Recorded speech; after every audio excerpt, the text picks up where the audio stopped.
Hello, good morning, good afternoon, and good evening to all of our listeners. I'm Barry Miller, your host for the RevAmp podcast. Today, I'm honored to host Frank Sohn from Novus CPQ Consulting. Frank, it is really cool to have you. Frank has recorded 211 podcast recordings about the CPQ world, and we're going to learn a lot about CPQ, go deep into it during this podcast. Frank has been working in the CPQ space since 1995, and will have a lot to share about trends and everything CPQ. DealHub obviously is a CPQ, but we've never, at least in my recent memory, haven't focused on any podcast that's only CPQ related. So I'm really excited about this podcast. I've been tracking down Frank for the past few months, but he's been recording so many podcasts on his own that it took a few months to get this into the calendar. So really happy to have you, Frank. Very excited to be here, Barry. Yeah. So Frank, maybe can you fill in, tell us a little bit more about yourself, about the consulting company that you work for our listeners that you think would be interesting to them. Yep. So give you a little bit background on where my CPQ experience comes from. So that was now, 27 years ago when I started working with CPQ. At the time, I was the development lead for industry-specific solution for industry-specific manufacturers. And it was an IBM, SAP, and a small consulting company in Germany, a project. And nobody wanted to touch variant configuration, the SAP variant configuration at the time. So I got the doubtful honor of doing that.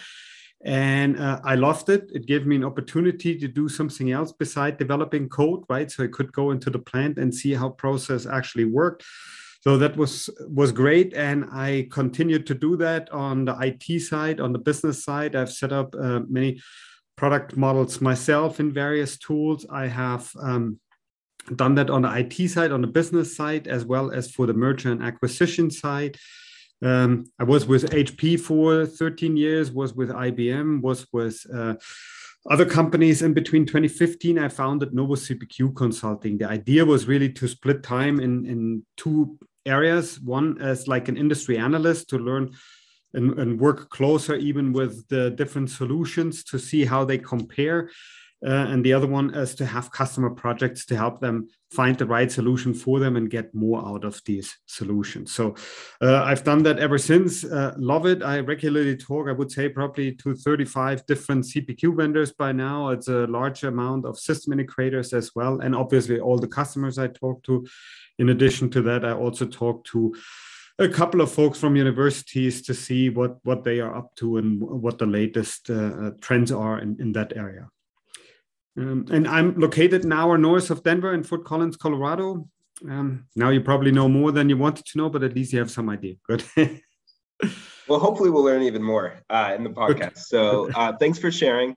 I think the most interesting interesting place to start would be just to talk about the history of CPQ and like the trajectory. Obviously, a lot has changed in CPQ since 95. One thing that I thought about was just that you started doing CPQ with the manufacturing, in the manufacturing industry. And now we see CPQ as much more than just manufacturing. Another thing that I also thought was interesting is that you've now worked with 35 CPQs, those are the CPQ companies you work with.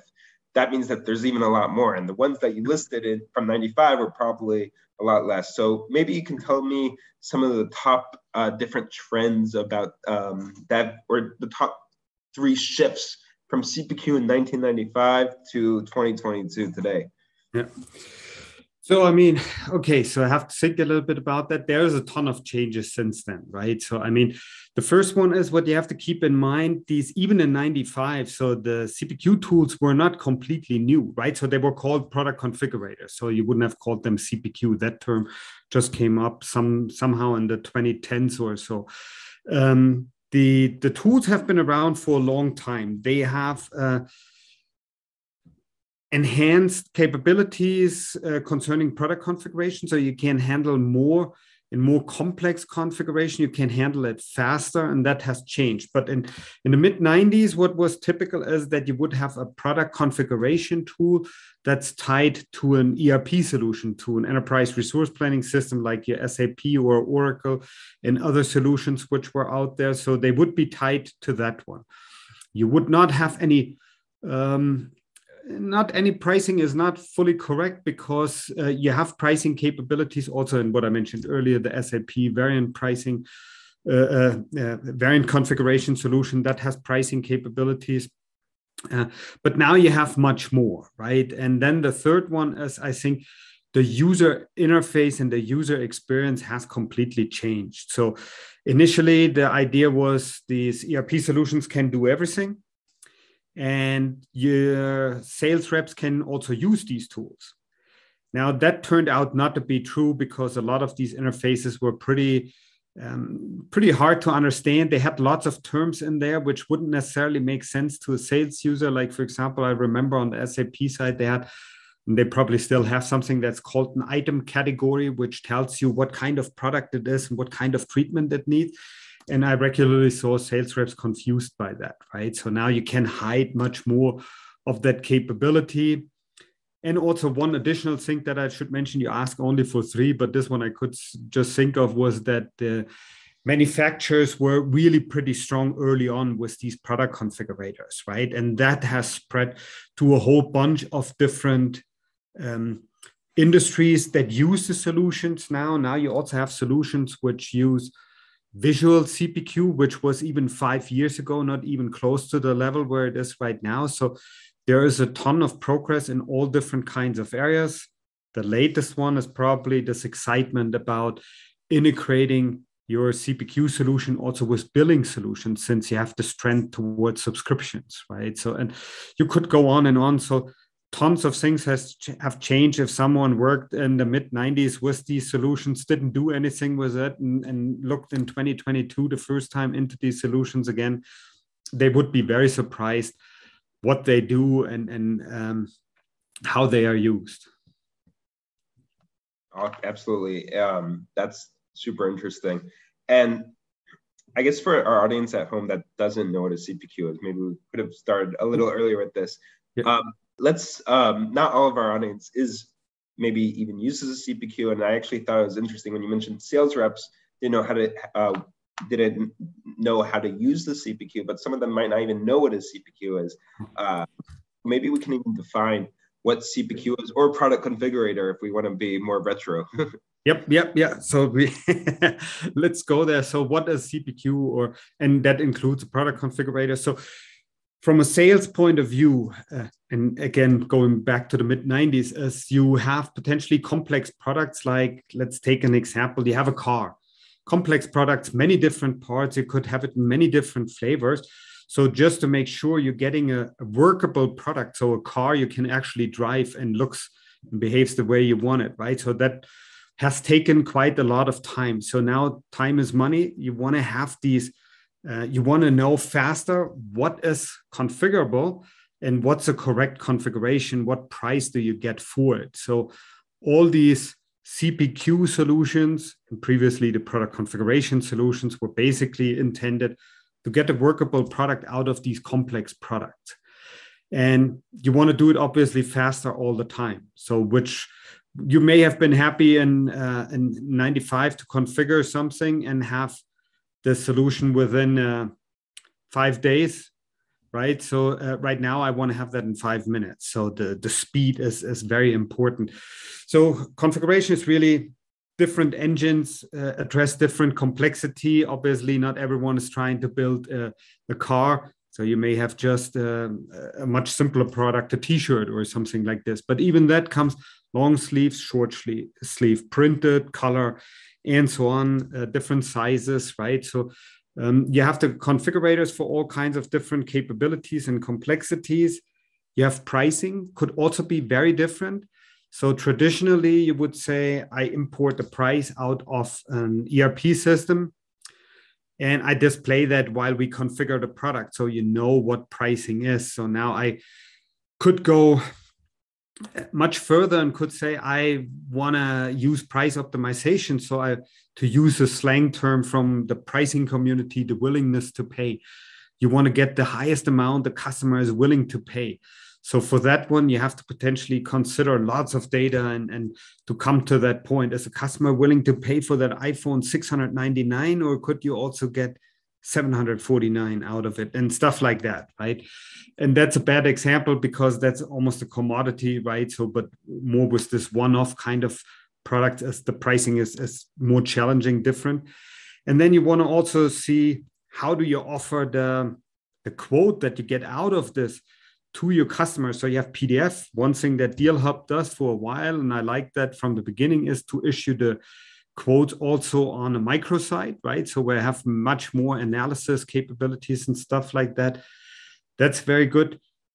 So you have these capabilities covered there. And what's also kind of new, not completely new, but definitely newer and much wider used as these different go-to-market channels. So initially, mid-90s, I go back to that one as a baseline for now. I would say mostly sales reps use it. So then you have channel partners start using it as well. Then you have e-commerce stores start using it in increasing numbers, especially during the pandemic. And you get more and more flavors of this one, right? So it's not just that you're selling it on your own website. You also sell it potentially on marketplaces like Amazon or other industry-specific marketplaces.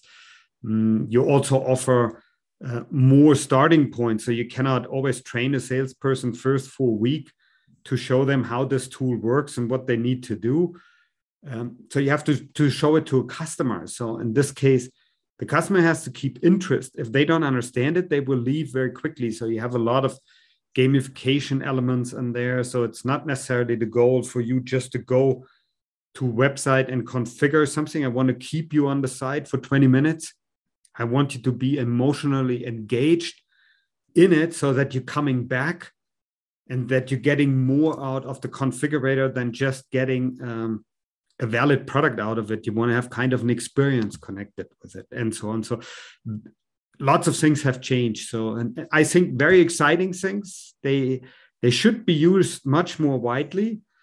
Challenge now is these tools are still not super simple to implement.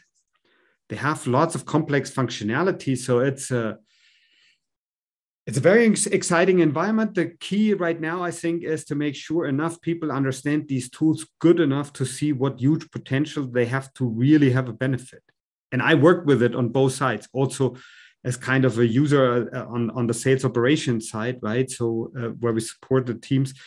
And that is really, it would be a shame not to use it. Let's put it this way. Absolutely. So I think that definitely explains it. Can you give an example for CPQ for software? We mentioned cars, we mentioned t-shirts. What's an example kind of in the software industry for CPQ? So the software industry is very important for CPQ, right? At least for some parts, because it really started to give this push to CPQ that it wouldn't have gotten just with manufacturing. Because in this case, the main driver was SteelBrick probably at that time. So now Salesforce CPQ or Salesforce Revenue Cloud. So what they did at that time, which was unique, is you have a quick installation. So it's not something where I would tell you, yes, we can do this project, but by the way, very complex project. First phase takes a year and a half, and then we have multiple phases after that. So it becomes time intense, and it's related to the cost. So it's also very expensive. So when they started shortening the time and making these made the functionality available for the software industry, that's what obviously spurred enough interest on the Salesforce side to actually buy SteelBrick, and then via this acquisition, just push it in a different hemisphere, right? So, and with it, the rest of the CPQ solution. So I think that's really the exciting part that SteelBrick, at least from my perspective, helped to make it much more broadly visible and interesting, because now you have, and that's something you have to keep in mind. Now, I worked on, like when I mentioned HP earlier, I worked on the hardware side as well on the software side, software requirements. And I have had many software customers in between as well. So software requirements are different from hardware requirements, right? So like one simple example is if you actually have to build the product, you have to have a manufacturing bill of material. You have to know how to build that part, right? On the software side, you don't have to look for that, right? So what I'm looking more for my sales bill of material, and I have that for manufacturing products, by the way, as well, right? So I have both. On the software side, I would have just the sales bill of material, and that's fine. I have also the sales industry has helped these CPQ manufacturers, product configurators, quote to cash vendors, and so on, to look ahead into this integration with billing, because they all live on subscriptions. When you have subscriptions, you have changes. So that's something that a lot of manufacturers are interested in, they're working towards, but a lot of them are still not there. So the high tech and software industry helped to basically build the foundation for this. So, and I think so the software industry is now also a big driver and a big user of CPQ solutions. So I think for the whole CPQ market, no matter in what industry a vendor works, they should all be grateful to the software companies and the high-tech vendors, because they help to push this forward into a much bigger area, which otherwise wouldn't have been possible. Cool, love that. So team software. So yeah, really appreciate that. I think that makes it pretty clear to our audience what CPQ is. And I think let's take it a step further. Maybe we could talk about the benefits of CPQ in more than one sense. Like, why would someone spend time and money, not just on the month-by-month fee, but also in the implementation phase to use CPQ? Either what are the benefits, or what were the pain points that brought them to even start the conversation with CPQ? Yeah. Let's not start with pain points. So let's focus on the benefits, right? So we maybe can go back later to the pain points. So the benefit is that you have basically, you're taking what the sales team does well and make it accessible to everyone.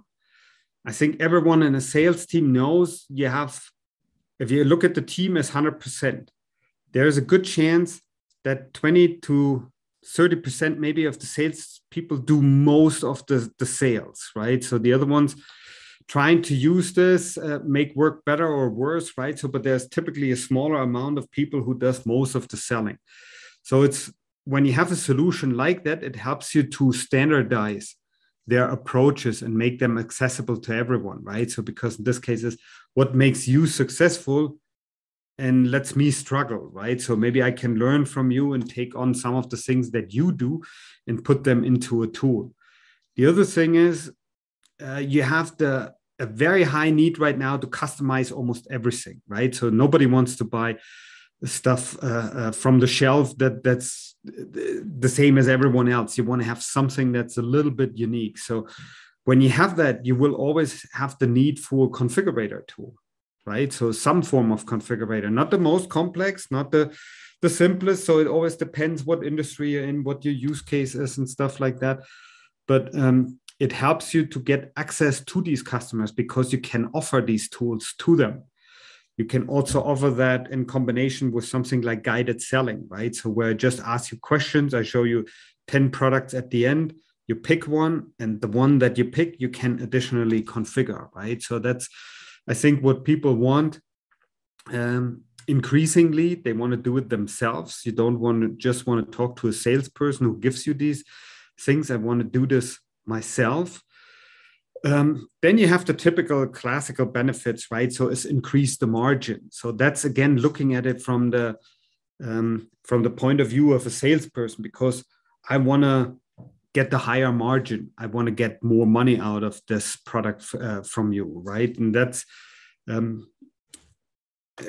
that's a typical benefit that you would see, right? So you want to sell more, you want to sell the correct products, because especially as you have more complex products, there's a good chance something is missing, because I guess you've seen that too when folks have Excel spreadsheets, they have worked on these for 10, 15, 20 years. You have a guru in the company who knows every formula in that spreadsheet. Nobody else gets it, basically.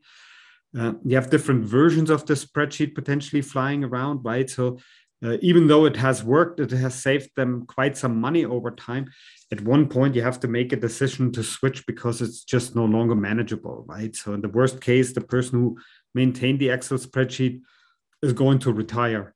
So in that case, you have to do something ahead of time. Anyway, so you have more sales, you have higher margins.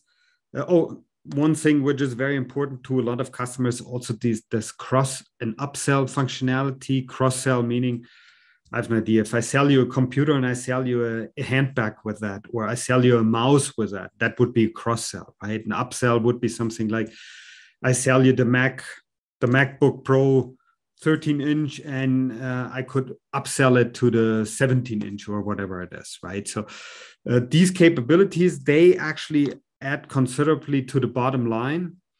That helps. And what's increasingly playing a bigger role now is it helps your channel partners to sell as well. You can do that in an aligned manner, right? So without having these channel partners needing to spend lots of time to learn every little detail, it saves them also quite a lot of work, right? So because think about this, if you would have sold via a channel partner 20 years ago, then you as the one who manufactures these products, right, could also be a software company, you produce the code, you developed this. You're not selling it directly to your end customer. So you sell via a channel partner. So there's a good chance for them. They don't just want to buy your products, right? So if I sell computers, I might buy from HP, from Dell, from Apple.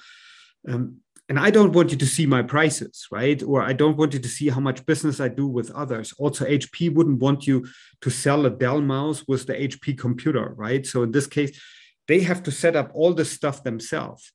So we're just fairly complex because now you need the resources to do that. There's not a ton of them out there. And even if they're out there, they're pretty expensive. It introduces additional possibilities for error because you're getting the guidelines from whoever you're working with.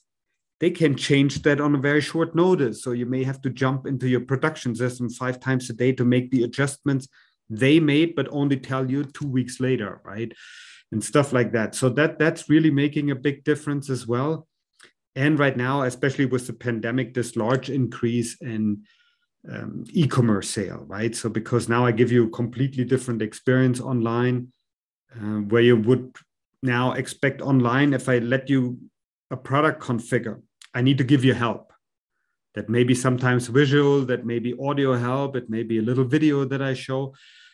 Hey, nobody thought about this stuff with product configurators. More or less, hey, I train you, I have you a week in the room, I show you everything that needs to happen. You don't get any help beside the help you got in the beginning, right? So now that all that has changed, and it makes a difference in the bottom line for these companies. And right now there's even more, and then I stop because I could probably mention 5 more. But one other thing which is important now is data that's flowing into these solutions. So I can give you internal data that I collected. If I collect enough data, I could integrate data from other vendors that's potentially helpful for you if you want to configure something. And that will play an even more important role going forward. Now, you could, again, analyze this data 2 different ways. You can do it in the application while you obviously buy something. I give you some guidance based on the data that I got, or I give you reports afterwards so that you have a high-level picture at the end of the month, what's working, what's not. So tons of opportunities. It could get even more. I think right now it's important. You don't want to oversell CPQ too much because that seems to happen right now anyway, which I think, honestly, I truly believe that, as these tools are very powerful. They can do a lot of very good things, but it has to be installed correctly. It is so the implementation is very important, and you have to do it right. If you just skip a bunch of steps, there's a very good chance you're going through a lot of pain and still don't see the results you're looking for. So just as a little warning note, I didn't want to sound too enthusiastic. I love the solutions, think they are great, but lots of things have to go right to see all the benefits I mentioned. Yeah, absolutely. Frank, you have a wealth of information.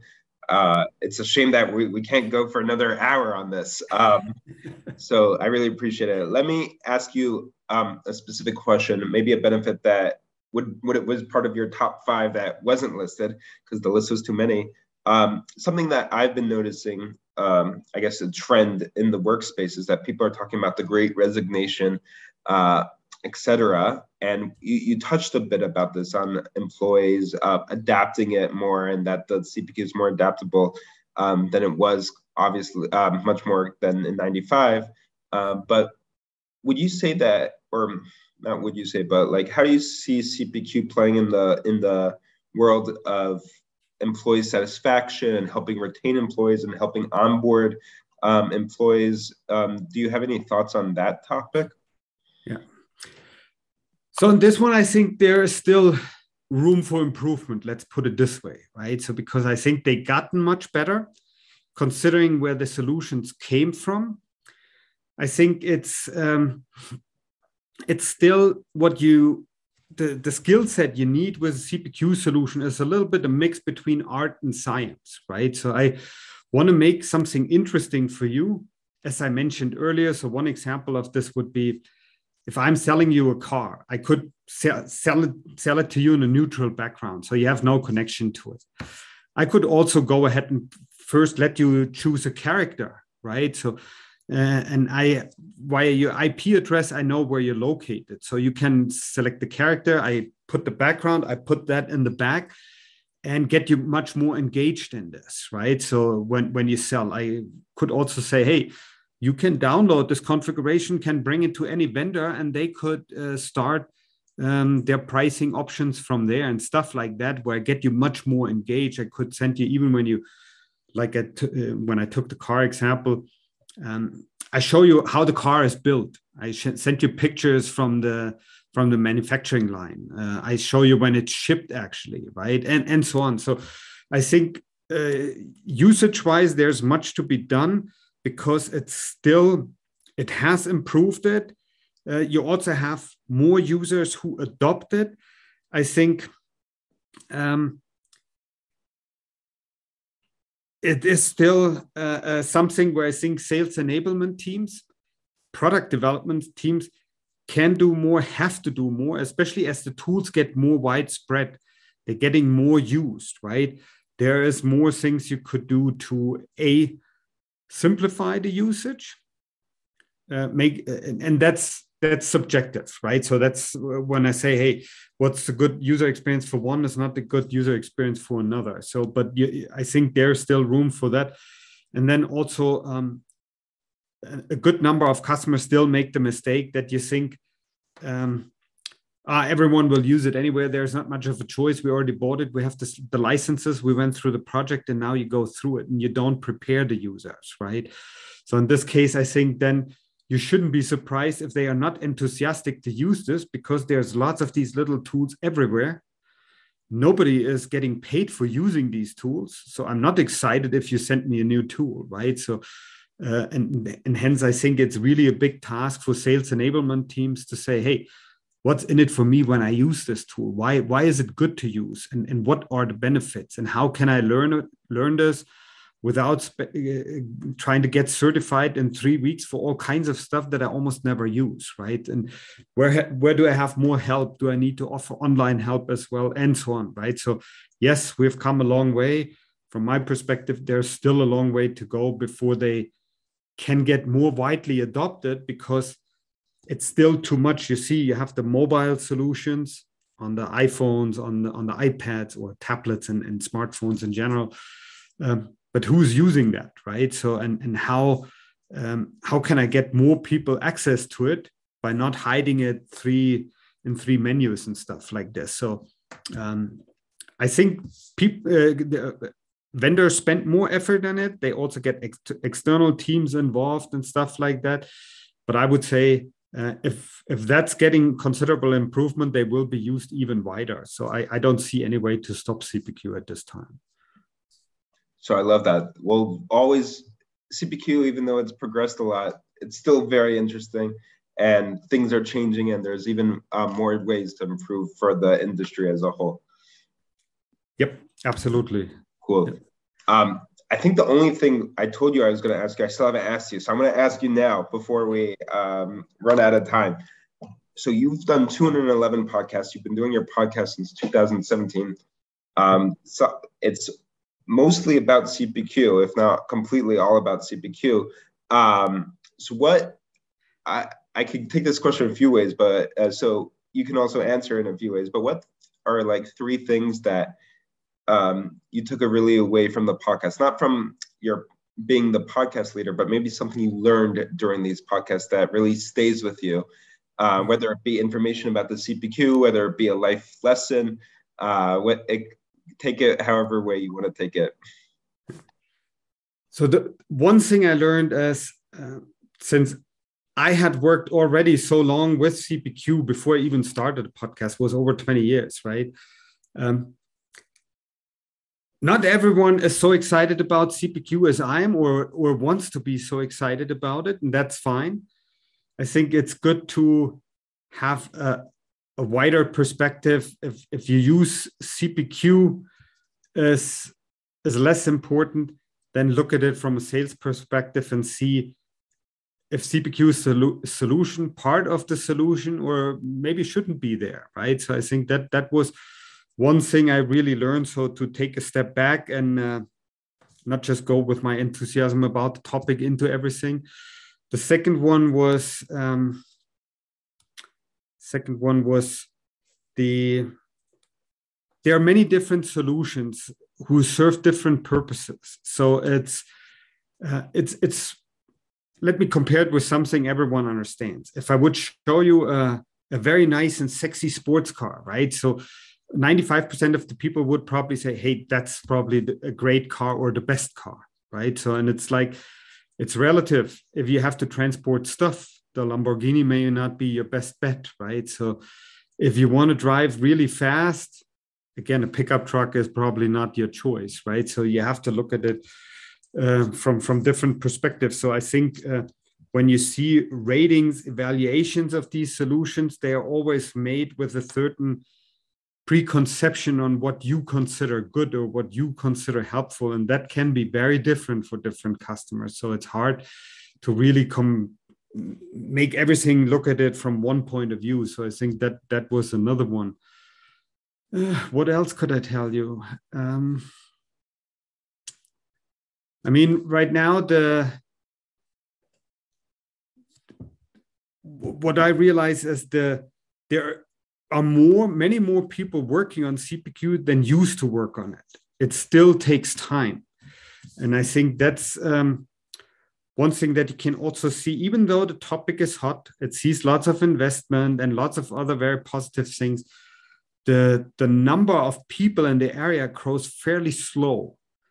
You have lots of people who come in there and fill roles, and you may get good salaries and everything, but it's still, the experience takes quite some time. So it's I expect that will improve considerably over the next 2 to 3 years. But I think right now that's hampering the progress a little bit because you have all this excitement, but a very limited pool of people who can help actually do that and do it well. So you may find people who do it, right? So, but it's a question of, does it work well enough that you have the benefits you were expecting? So yeah, if I would have these three things, I guess that's what I would say. Yeah. Cool. Thank you for sharing that. Glad I got to ask that. So if someone wants to listen to your podcast, which I think everyone will after listening to this interview, but where can they find it? What's it called? Yeah. So you can find it on Apple Podcast, Spotify, Amazon, everywhere you go. You will probably see it. Just type in CPQ Podcast on Google and you will see a couple of places. You can also go to my website as the Novus CPQ.com. And there you will see on the first page, there's a link to the podcast. So just go on to one of these places and you should find what you're looking for. Perfect. Well, with that, I want to thank you for your time and thank you to our listeners for checking in and listening today. If you have any questions, reach out to Frank, visit his website, listen to this podcast, and speak to you guys next week. Thanks again, Frank, and thanks again to our listeners.